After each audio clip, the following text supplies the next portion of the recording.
So I have a friend that I've introduced to connection coach, and she's mentioned several times about the thought of validating our emotions. That's what connection coach is teaching. You're supposed to validate someone's emotions. And honestly, that every time she said it, it kind of tweaked me. I couldn't figure out what was going on, and I literally went and looked up the definition to valid. Well, valid means it's reasonable and logical. And quite honestly, no, we're not trying to validate someone's emotions. That would be telling them, yes, your emotion is perfectly reasonable and logical. You should keep having it. We're not trying to do that. What we try to do with connection codes is give space to realize that that person has that emotion.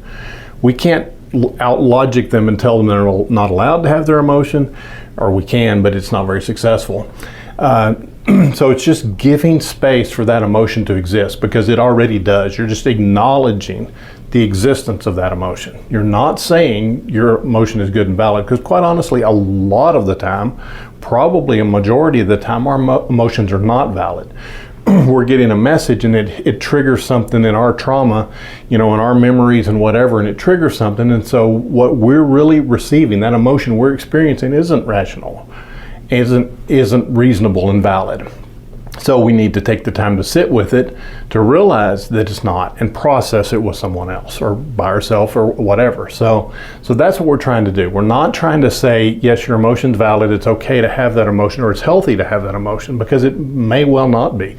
Again, a lot of the time it is not. Those emotions can be giving us a message that is incorrect and inappropriate.